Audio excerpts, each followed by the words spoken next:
আজি সকলোৱে ৰাইজে ওলাই আহি মহিলা পুৰুষে ওলাই আহি আমাৰ গাঁওখন সকলো ৰাজপথলৈ ওলাই আহিছোঁ। এবাৰ আহি থকা আগন্তুক নিৰ্বাচনটো আমি ভোটপ্ৰদান কৰিম বুলি ভাবিছোঁ। যদি আমাৰ হেমন্ত বিশ্ব ছাৰ ডাঙৰীয়া তেখেতে কৈছিলে যে মই চৰকাৰ থাকোঁতে সকলো ৰাস্তা ঘাট গাঁৱৰ ভিতৰত যিমানখিনি ৰাস্তা ঘাট আছে সকলো মই ক্লিয়াৰ কৰিম বুলি কৈছে। কাৰণ এতিয়া আমাৰ ক্ষেত্ৰী গাঁও পঞ্চায়তৰ যি আমাৰ যিহেতু ভিতৰুৱা গাঁও আমাৰ এইখন ক্ষেত্ৰী লক্ষীপুৰ গাঁওখন যে কেনেকৈ ৰৈ গ'ল সেইকাৰণে আমি আজি ওলাব লগা হৈ গৈছে। সকলো ৰাইজে ওলাব লগা হৈ গৈছে।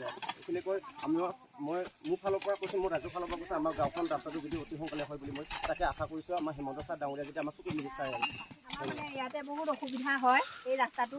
আমি প্ৰতি বছৰে নহয়, আমি মাহে প্ৰতি আমি গোটেই ৰাইজে মহিলা পুৰুষ ওলাই আমি এই ৰাস্তাটো আমি মেৰামতি কৰোঁ।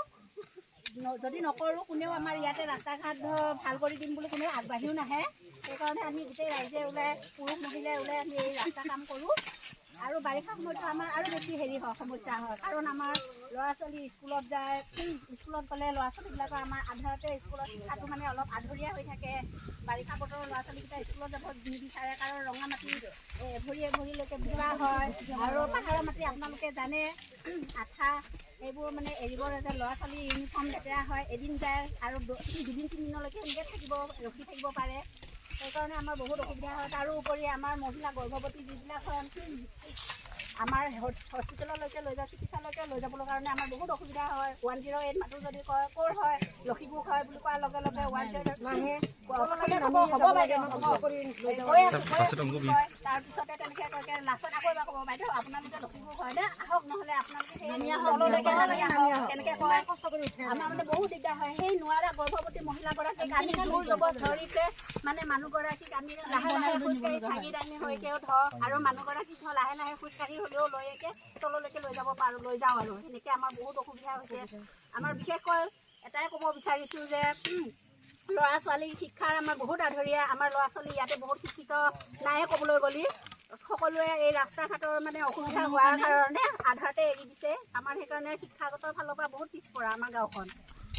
সেইকাৰণে চৰকাৰৰ মুখ্যমন্ত্ৰী ডাঙৰীয়াক ক'বলৈ বিচাৰিছোঁ যে সোনকালে আমাৰ ৰাস্তাটো মেৰামতি কৰি দিয়ক। আমি বহুততে দেখিছোঁ মুখ্যমন্ত্ৰী ডাঙৰীয়া ছাৰে সকলোতে ৰাস্তা মেৰামতি কৰিছে। আমাৰ গাঁওখনটো বেছি দূৰ নহয়, মেইন ৰোডৰ পৰা খুব বেছি 2-3 কিলোমিটাৰ দূৰ। সেইকাৰণে আমাৰ ৰাস্তাটো যাতে সোনকালে ভাল কৰি দিয়ে তাকে আমি অনুৰোধ কৰিছোঁ মাননীয় মুখ্যমন্ত্ৰী অতুল বৰা ছাৰে। আগতে এই ৰাস্তাটোত আহি আছে, দেখা পাই আছে, এনে টাইম ৰাস্তাটো দিম বুলি কৈ আছে।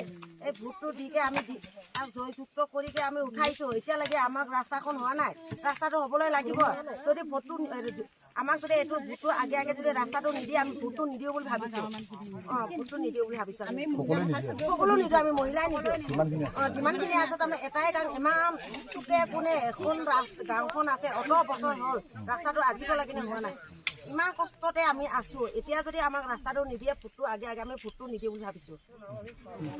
বৰ্তমান উপস্থিত আছোঁ ডিমৰীয়া সমজিলাৰ অন্তৰ্গত ক্ষেত্ৰী গাঁও পঞ্চায়তৰ অধীনৰ লক্ষীপুৰ গাঁৱৰ প্ৰৱেশ পথত আৰু লক্ষীপুৰ গাঁৱলৈ প্ৰৱেশ কৰা এই পথছোৱা যি দুৰৱস্থাৰ বাবে ইয়াতো ভুগিব লগা হৈছে সাধাৰণ ৰাইজে।